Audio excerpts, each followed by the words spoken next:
In Dragon Ball Super Chapter 103, we observe the clash of two legendary prodigies. In one corner we have Broly, who was so powerful that he was able to compete with a fusion of two Super Saiyan Blues right after the two Super Saiyan Blues pushed themselves to the brink during the Tournament of Power. This version of Broly never went through any divine or specialized training in his life, and he was limited in what he could do with his father Paragus on a bug-infested planet. In the other corner we have Son Gohan, the poster boy for what a hybrid Saiyan human is truly capable of. At the tender age of 4, and originally 3 if you look at Toriyama's original intent, Gohan surpassed his father without even needing to train against his evil Uncle Raditz by just having a simple temper tantrum. Later on against Frieza and Cell and Boo and Kefla and Cell again, Gohan constantly reminds us that Dragon Ball is his show whenever he wants it to be his show. But being the good son that he is, he allows his father and Vegeta to get ahead of him just so that he can prove how quickly he can catch up to them without actually having to try.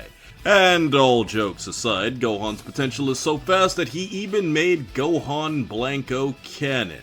How could you even compete with that? But during the fight between Gohan and Broly, we got confirmation for something that was hinted at 2 chapters ago. Vegeta is training Broly to become Kale. Now, of course, power scaling stands will make faces in disagreement. Kale? How dare you say Kale? Broly is far stronger than she could ever dream to be. In fact, Broly is far more powerful than even Kefla could ever imagine being herself. Well, allow me to retort, as the great Samuel L. Jackson would say. Kale is the Universe 6 equivalent of Broly, as they both possess their legendary Super Saiyan or Berserk Super Saiyan or Demonic Super Saiyan state, depending on which type of nerd is overly technical with the exact title. But the key point is that Dragon Ball took a canonical turn. In reality, Kale is based off of Broly from the original Broly movie, but in Dragon Ball Super's canon, Kale technically exists first, since the original movie version of Broly doesn't exist in Dragon Ball Super's universe. That being said, we must also remember that the Dragon Ball Super anime is not like traditional anime in the sense where the anime is based on the manga, and in Dragon Ball Super's case, the manga is actually based on the anime. With all of this said, in the anime originally, Kale couldn't control her power, but over the course of the Tournament of Power, combined with her emotional attachment to Caulifla, she was able to attain a controlled new Super Saiyan state. This form still possessed the unique greenish hair tint and physical characteristics of the legendary Super Saiyan, but with the control of a regular Super Saiyan with the conventional pupils for eyes. After attaining this form, she was able to fight side by side with Caulifla in a controlled manner unlike before, and all of this was what Vegeta was trying to get for Broly. But where all of this gets foggy is when we acknowledge the fact that the Dragon Ball Super manga is taking inspiration from the anime, because the Dragon Ball Super manga made a major change with Kale. You see, in the Dragon Ball Super manga, Kale was never able to fully control herself. In fact, Kaba and Caulifla had to make an emergency decision with Kale because of how crazy she was going.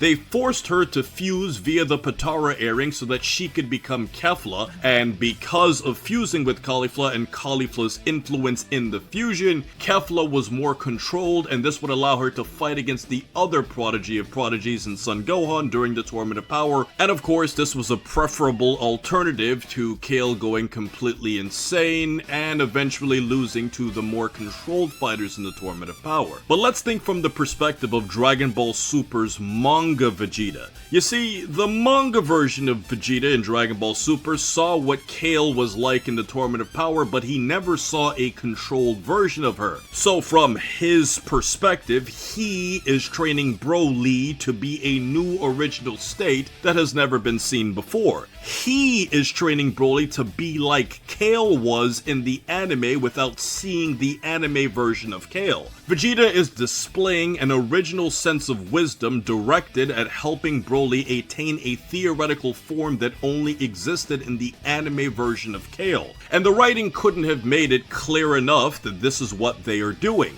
We know this because the Dragon Ball franchise does this all the time, where they take nods from the movies, the specials, and any other forms of Dragon Ball media and sort of just mesh it into existence to wink at the fans. Just look at Kale, for example. The truth is that from Super alone, she is a completely original character, but we all know, because of the expansive, never-ending ocean of Dragon Ball media, that she is clearly based on the original Broly from the original Broly movie, even though canonically in Super that's not the case. This all reminds us of the magic of Dragon Ball itself, where the franchise doesn't necessarily care about canon and will just do things as a message to fans or to further the franchise with previous inspirations. In the Dragon Ball Super manga universe, Vegeta helped Broly successfully achieve a new form that Kale never achieved in the Dragon Ball Super manga universe, but took nods from what Kale did achieve in the anime universe. Now, by mere coincidence, it's also interesting to point out that Gohan is the character of comparison here, as we saw him fight against both Kefla, which was fused because of Kale and Caulifla,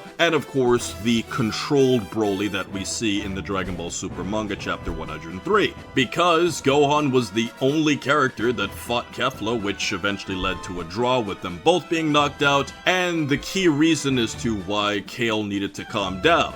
Not just for Gohan specifically, but for a fighter like Gohan that would obviously have a lot more control over his abilities. So as we can see, Chapter 103 had a direct parallel to Dragon Ball Super Chapter 38, where in a fight against Gohan, a controlled fighter, Broly needed to calm himself down, directly as to what was needed of Kale during the Tournament of Power, but because they didn't really have time to do anything else, they forced her to do it via the Potara fusion. Now, as a side note, we must point out that Kefla is truly a perfect fusion for the characters involved. It combines the raw natural potential and power output of Kale with the savvy natural fighting instance of Caulifla, who is truly the quintessential example of a Saiyan brawler. A Caulifla who, much to the chagrin of the Dragon Ball fanbase, is an absolute Mary Sue of the highest order.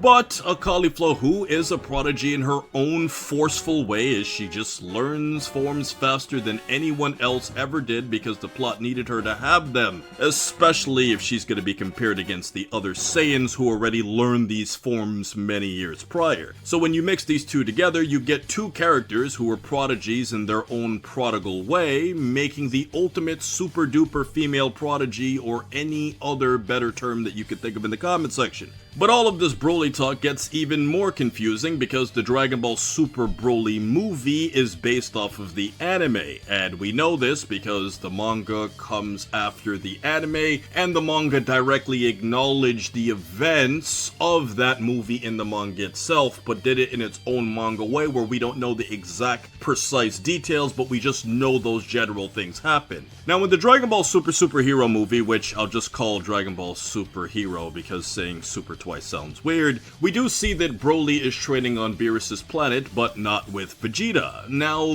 the manga is creating its own original content from that point forward, in which Broly is now the pupil of Vegeta. But looking at the anime movie continuity separate from the manga, it actually makes perfect sense why Kale could control herself far easier than Broly, and why Broly was suffering to learn such a simple concept. It all begins with development. Broly spent the majority of his approximate 50 long years of life on Vampa, which clearly explains why he never developed fully mentally. When your entire life is reduced to having a few simple talks with your dad and hunting bugs for a literal living, as that's the way you live even if you're not getting paid for it, you were effectively destined to be the Saiyan equivalent of Tarzan. Because the other inhabitants on Vampa, besides your father, aren't sapient in terms of their intellectual capabilities, and we can go as far as saying that the beings on Vampa aren't even semi-sapient, as the closest we even saw to semi-sapience would be Broly's friend Ba, whose hair he wears as a memory of him. But the point is that it would make more sense for Broly to be more unstable mentally, which is why his emotions would be totally out of control when he has to exhibit such primal behaviors just to survive. Goku at least had Grandpa Gohan early in his life, so he himself wasn't a complete Tarzan and was more susceptible to the developed world. Bulma to Goku is essentially the same as Sheila is to Broly, especially for something simple like Goku learning how soap works and Broly understanding that a chocolate bar is a snack. Now in the case of Prodigies, he himself spent a good portion of his life on planet Vegeta to be more civilized, but when we look at Prodigies' first appearance after the time skip, he himself showed signs of mental decline when he first encountered Sheila and Lemmo, especially as Prodigies was also an old Saiyan, so that's a horrible mix of having to live on a planet that's filled with bugs and also becoming an old man. And it's evident that Prodigies is an old man because he's so old that he's past the point of Saiyans retaining their youth and aging rapidly as they age, which shows you how old Prodigies really was, which I explained in a completely separate video that you can check out. But the point is that Prodigies was never really in position to help Broly training-wise since he was stranded on Vampa, and all of his access to technology was also shattered. And let's not act like Prodigies is this super all-powerful Saiyan that could even train or teach Broly a fraction of what the other Saiyans in Universe 7 are capable of. Now compare all of this to Kale. Unlike Universe 7, the Saiyan homeworld wasn't destroyed, as the Universe 6 Saiyans still lived on Sadala as opposed to migrating to what would be known as Planet Vegeta, which can also be referred to as Planet Plant, which ultimately got destroyed by Frieza. And from the very few instances that we saw of Planet Sadala, there is clearly a developed society there. There are gangs, an organized military, and technology is shown all throughout the planet. And despite being a criminal, we can assume that Kale had a relatively normal-ish life, especially considering the fact that before Kaba, she didn't even realize who she was or what she was capable of doing as a Super Saiyan. So if Kale and Broly were competing for control and stability, it would make a lot more sense for Kale to beat him to the punch. And while the anime and manga went in two completely different directions, everything made perfect sense as to how Broly struggled to learn how to control himself long after meeting and training with Goku and Vegeta, while the anime version of Kale figured it out in just a few minutes. Because remember, the Tournament of Power was 100 tacks long, which is approximately 48 minutes long. This means that all of Kale's rapid discoveries took place in the span of minutes. And to further illustrate the monumental difficulty that Broly had compared to Kale, just compare the teachers that they had. Broly got a chance to train with Goku and Vegeta that know more about Saiyan forms than literally anyone in the Dragon Ball universe. In the case of Kale, she has Caulifla as an emotional guide and a leader of her little gang, but let's not forget that Caulifla herself was learning how Saiyan forms worked, and it's not like Kale, Caulifla, and even Kaba had that much time to train and prepare for the Tournament of Power. And Caulifla learned all of what she knew from Kaba, who barely knew anything about Saiyan forms himself compared to the Universe 7 Saiyans, so it's not like she really had much to contribute. In fact, Caulifla meeting Goku showed her forms she didn't even realize were possible, which is why her Super Saiyan Grade 3 form felt necessary for her to use, until she met Goku and he explained to her how ineffective it is in battle because of the size and bulk wearing down your speed. So Broly gets to train with the best Saiyan masters while also being observed by an angel and god of destruction, and it's still so hard for him to fully control himself even against a character like Gohan. But despite all of this, it still makes perfect sense. But for Vegeta specifically, there is a unique dynamic between him and Broly that Goku and Broly could never capture. You see, originally, the tension between Broly and Goku was solely based on them crying as babies together. Goku cried and he made Broly cry. But the original film had a bigger plot behind all of this, with Prodigies as the mastermind trying to exact his revenge on Prince Vegeta for what his father did to him and Broly. And Broly was effectively the big muscle puppet being used by his more intelligent father Prodigies to exact his revenge in a more complex way. But the point is that Vegeta is a proud Saiyan. While he spent the majority of his life traveling the universe because his father and planet were destroyed in an early age, he retained his Saiyan spirit and swagger. Compare this to a Goku who is pretty much a proud Earthling based on his upbringing with Grandpa Gohan, Master Roshi, and even his big sister figure in Bulma. And let's keep in mind that Broly once again grew up with a weaker Saiyan in Prodigies who spent so much time trying to survive that his Saiyan essence was diminished because it was so many years before he even saw another Saiyan again. Vegeta is truly the perfect character to train with Broly. He adds a stoic, tough love approach that is in direct polarity to Goku's training style. So Broly gets to train with a guy who acts like a Saiyan, is a stronger Saiyan than his father, and someone who knows Saiyan history more than any other Saiyan out there. And we can easily confirm this because most of the other Saiyans died, and most didn't know what Frieza was really up to, as we saw in the original Bardock TV special, the Dragon Ball Minus side chapter, and even in the recreated Dragon Ball Super Broly film that brings Minus to life in animated form. But apart from the obvious reasons why Broly and Vegeta have a unique training dynamic, we must dive deeper to fully understand the absolute perfection of their backstories and how they mesh in harmony. Because Vegeta is the son of the guy who wanted to kick Broly off of planet Vegeta or flat out kill him in the original Broly movie because he was far too powerful. And Paragus, through his son, could one day challenge the future throne of planet Vegeta if Broly was allowed to stay on planet Vegeta, or in the case of in the original movie, if he was alive.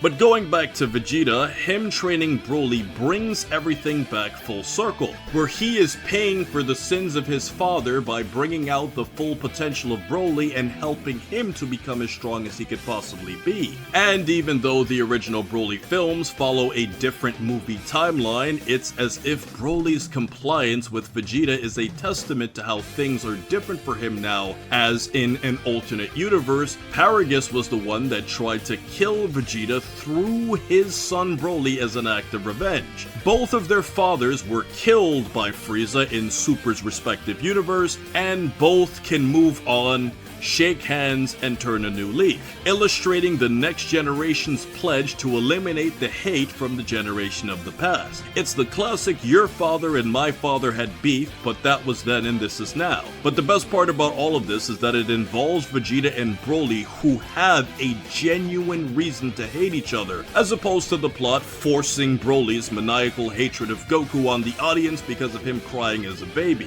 And because Goku defeated him in battle because Broly tried to kill him, his son, his friends, and his frenemy Vegeta. Vegeta was truly a pot of gold for the plot, instead of some random Saiyan named Kakarot. Now, the key to controlling Kale's power fell into the hands of Kefla, and the way that Kale transformed specifically was very similar to that of Super Saiyan 4 Goku in Dragon Ball GT with Pan, where Goku regained consciousness as a great ape in seeing Pan, and channeled in on his own memories by regaining control. Kale's emotional trigger was a natural reaction for the connection that she had with Kefla. Kefla served as an overprotective emotional guide for Kale as her sister figure, and Kale's transformation exhibits her internal battles with herself and her own resolve to find control through her need to help her sister-like figure in Kefla. This is a stark contrast when compared to Broly and Vegeta. In that case, it was built on training, logic, rage, and Broly figuring out on his own, providing a strong and realistic shift to what we had already seen between Kefla and Kale, because Vegeta's training style isn't to necessarily